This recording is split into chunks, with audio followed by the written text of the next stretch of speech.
booties for black girl nerds. Thank you so much. Thank you, Toby and Lauren, for your time this morning. I've been very interested in talking to the both of you about your characters. There's so much complexity and layering to who they are and how they move the story along. Beginning with you, Lauren, Dorothy, from what I've seen in season two, is returning to more of her aggressive, determined self, that journalist that she was before the baby. But sometimes I wonder if the quest to find the baby is driven more by possessiveness or maternal longing, and I'm having trouble figuring out which of the two is really, really driving her. What is her journey going to be like in season two?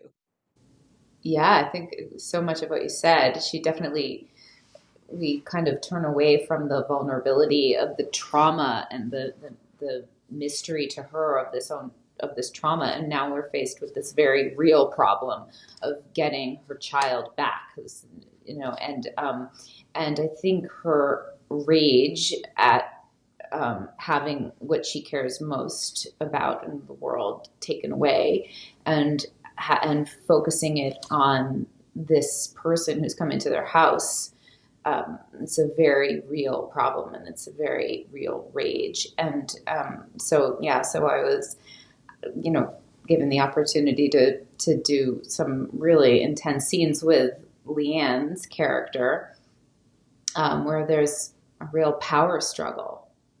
I think it definitely is driving her crazy, and that makes it very difficult for Sean, played by the brilliant Toby Kebbell, to figure out how to manage and how to help this spiraling out of control situation.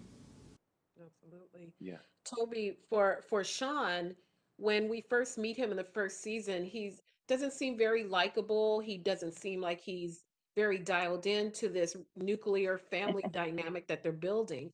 But now he seems more vulnerable. And what is he going to be like this season? Because it's almost like they've switched places. Yeah, indeed. So I really enjoy that they give us. It's a new crisis, right? So at the end of the season, for anyone who caught season one, Leanne leaves, and the baby's not there. So Dorothy's in a panic. Sean's in a place where he is testing why he can no longer feel something he's been keeping secret.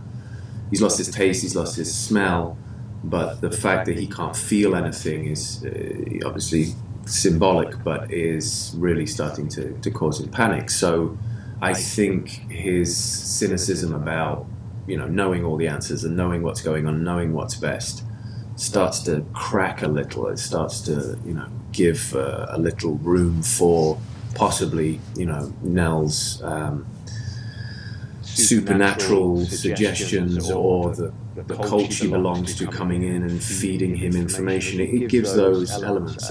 What I enjoyed was allowing that and having that search. But yeah, I really enjoyed that we had a crisis, a new crisis that actually I don't have to pretend, but I do now have to guard against the authorities coming in and taking a too deep of a look into what's going on in our world, the private world we have in the house. So yeah, it was great. It was great fun. It was challenging, but it was interesting. It was interesting.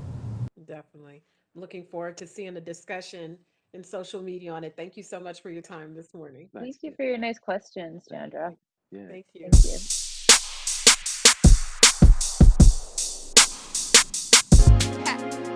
Better shake your booties for black girl nerves.